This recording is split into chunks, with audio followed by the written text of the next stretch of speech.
Yo, crypto pirate, getting ready to profit from the bear market of 2021.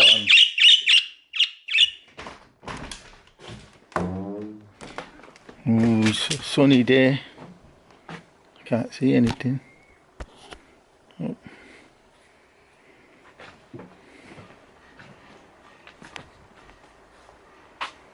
You're gonna... No, you're not gonna fly. There's no bull market anytime soon. It's a bear market. Don't you even think about flying. It's a bear market. Crypto bear market. No flying up. That comes later.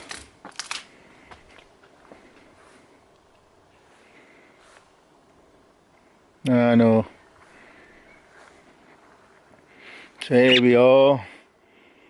Still early in the bear market, although the altcoins have taken a big dive. Oh, what's that? Bee buzzing. The altcoins have taken a big dive. Got triggered entry into XLM at 0.21. Raven coin at 0.042. A few others, but there's worse to come. So far, ETH and BTC are holding up. Oh, where you gone? The supply of bitcoins is capped at 21 million coins. Imagine what would happen to the price of gold if no more gold could ever be mined. That's the trend trajectory that Bitcoin appears to be on, i.e. there will come a time when no more Bitcoin can be mined. Well, okay, that won't come a time. Very little Bitcoin will be mined due to halvings. The Bitcoin's halvings trend trajectory. So the simplest thing to do would be to buy Bitcoin when cheap and forget about it for a decade or so, and then likely see a return of 10 times that which one paid for it. Total Bitcoins mined on GPUs and ASICs to date numbers about 18.7 million. 210,000 blocks will be mined from May 2020 to roughly March 2024, totaling another 1.3 million bitcoins, which implies a total of 20 million bitcoins by the time of the next halving of rewards for miners, which falls from 6.25 to 3.125 bitcoin rewards per block mined. Block rewards to miners is how the blockchain works, if you already know. I'm not going to cover the dynamics. Which implies that by 2028 to expect Bitcoin supply to increase by only 656,000 coins to roughly 20.65 million. Then what? The next 4 years to 2032 will see only 328,000 new Bitcoins produced. That will take the supply to very close to the 21 million limit. What this means is that the price for transacting in Bitcoin is going to continuously become more prohibitive in terms of transaction fees, in response to which Bitcoin developers are developing layers on top of layers, such as the Lightning Network, by doing transactions off the blockchain, much as exchanges such as Coinbase seek to do, i.e. transactions between other exchanges incur blockchain transaction fees. What this implies is that Bitcoin is going to gradually start to seize up both in terms of supply and demand, i.e. miners won't be able to generate rewards, and the fees to cover their hardware costs, and those who transact in Bitcoins won't be able to afford the transaction fees. So how will Bitcoin developers square this round peg? By wrapping Bitcoins into other cryptocurrencies such as Ethereum or Cardano ADA, as is one solution currently being implemented. So most of the transactions will take place off the Bitcoin blockchain, which then risks the creation of fiat Bitcoins, which is probably already happening to some degree. Fiat Bitcoins, supply far in excess of 21 million, a bit like what USD Tether's doing. In fact, that's for a different topic. They've gone completely Looney Tunes. Clearly, I'm going to have to do a lot more pondering to try and divine what happens as Bitcoin approaches that 21 million limit. Perhaps developers decide to break all of the Bitcoin rules and increase the supply of Bitcoins. After all, it's just computer code that can be reprogrammed if enough Bitcoin holders agree to the change to be implemented on the blockchain. Still, in the meantime, it appears that Bitcoin is on an inevitable long-term upwards curve that gets accelerated around each halving of miner rewards. Hence why so many are bullish about Bitcoin in the long run, as the fundamental pattern for the Bitcoin price is to surge higher following each halving in miner rewards at each 210,000 blocks mined, with roughly the next halving due around March 2024 and then again around mid-2028. That resolves in the pattern presented in this chart, where the key points to consider are that the bull market in advance of the halvings for about 1 year, that is a bull market after the halvings for about another year, as we experienced since May 2020's halving, bear markets to the previous halving's bull market high, so that would target around 20k this time, Bitcoin price of 20k, and the next halving will be at approximately a high of 130k, range between 110 to 130k, and the next bull market could peak at between 500k and 600k. Well, that's what the chart implies. What about 2028? If you thought 500 to 600k is crazy, well, the 2028 halving could occur at approximately a Bitcoin price of 1.4 million. Jeepers creepers. Can this pattern really continue as it has? Usually, the more often a pattern repeats, the more likely it is to fail next time, as too many people will be expecting it to repeat. What I expect to eventually happen is that the Bitcoin price hits a ceiling where it could remain stuck below for probably forever. Now the big question mark is, where will that ceiling price be? Let's hope it's not already happened at 65k. Remember folks, in 1980 when silver was at $50, where do you think the precious metals investors thought silver would trade in the future bull markets? I'd imagine it'd be a lot higher than $50, probably $500. Imagining 20-30 years down the road, silver price at $500. Where is it now? It's about $20, $24, something like that. Last time I looked. Anyway, before we all rush out to buy Bitcoins for the next halving in 3 odd years time, there is the bear market to contend with, which on face value implies a drop to at least Bitcoin price of 20,000 at least. Remember, Bitcoin tends to overextend both to the upside and downside. I'll be surprised if the bottom is at 20k. And finally, Cathie Crypto Wood's view on Bitcoin. Virtually every one of Cathie Wood's crypto videos this year has her restating that she expects Bitcoin to hit 500k, and a few mention an Ethereum target of $10,500, which has got all of the crypto perma hodlers, enthused.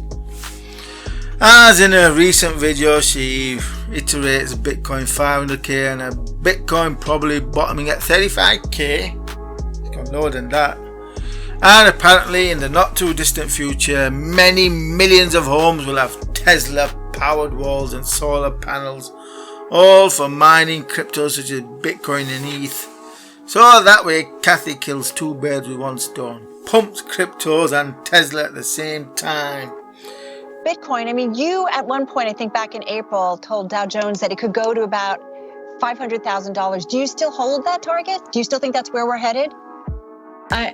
We do. I do. Yassine El-Mandra is our crypto analyst, and we go through soul-searching times like this and scrape the models. And yes, our conviction is as high. The one thing that has changed here, however, is the environmental concerns around Bitcoin in particular have caused people like Elon Musk to pull away and say, whoa, whoa, whoa, whoa, let me make sure I understand this.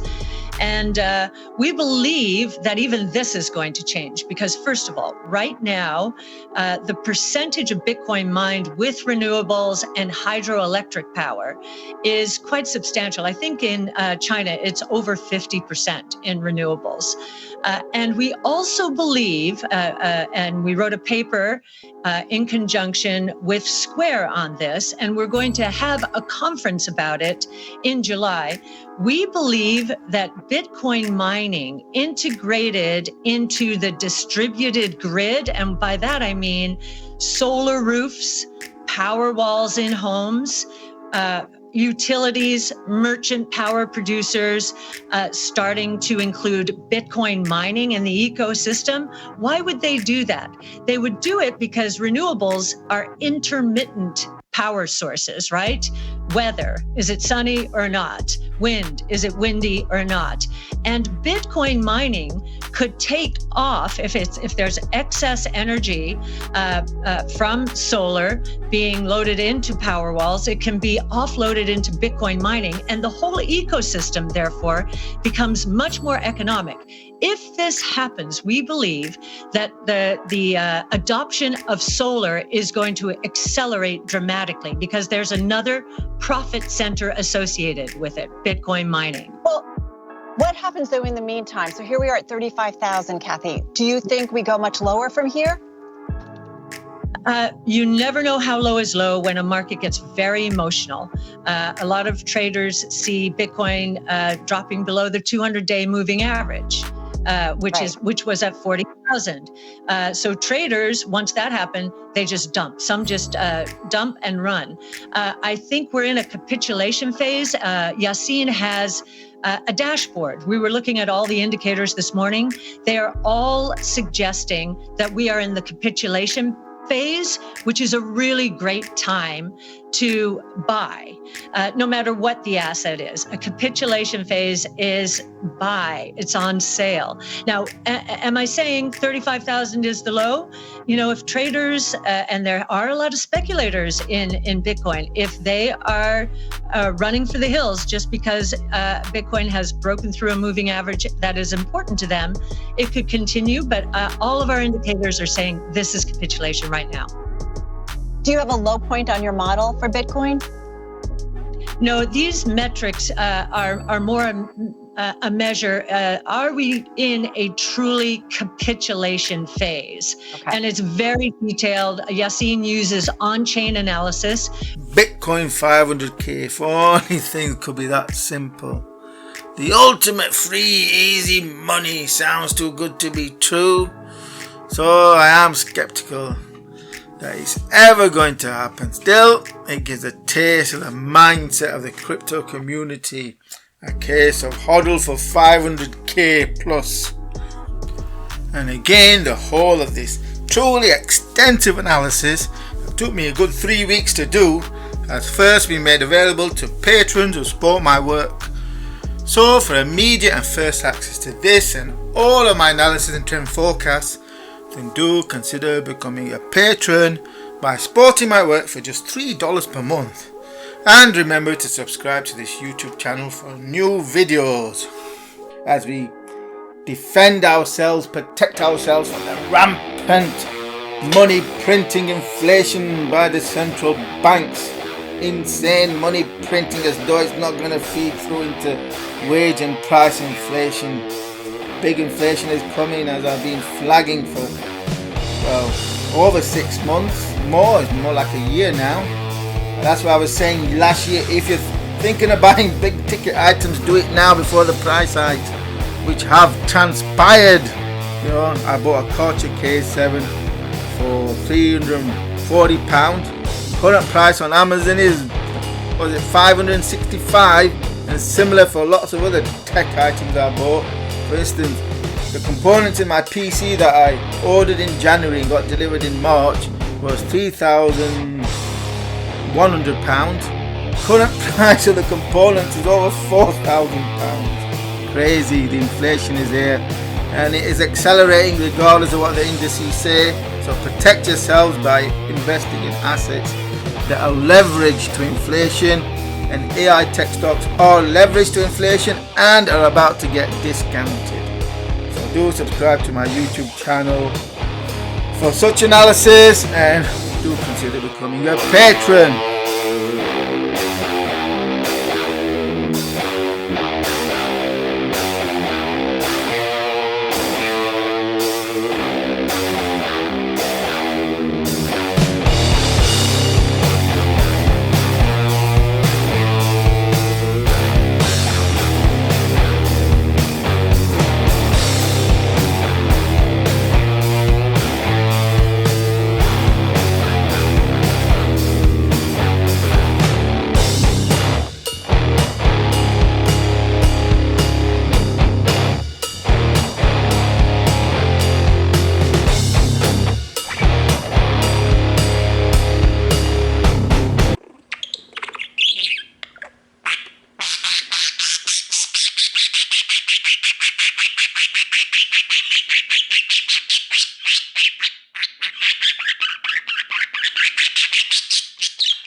Cryptomania, forget Dogecoin.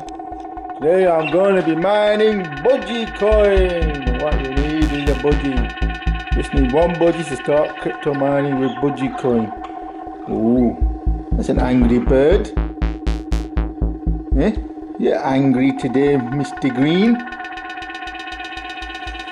So this is how you mine budgie coin. Get rich, get Dogecoin. Right, we need to grab that bougie. Yeah, it's a bougie coin, not budgie coin. Bougie. Come here, bougie. I need you. Hey, what are you trying to bite me for? We need a bougie. Take my bougie coin. There you go. Got a couple of bougies. Which one's more profitable? Green bougie or the blue bougie? I'm not sure at the moment. I have to check the exchange rate. Definitely the green bougie is more noisy, more aggressive. It's more aggressive to mine with the green bougie. Okay, so let's start mining with the blue bougie, the bougie coin, the blue bougie coin. Once you get one bougie, the others will come.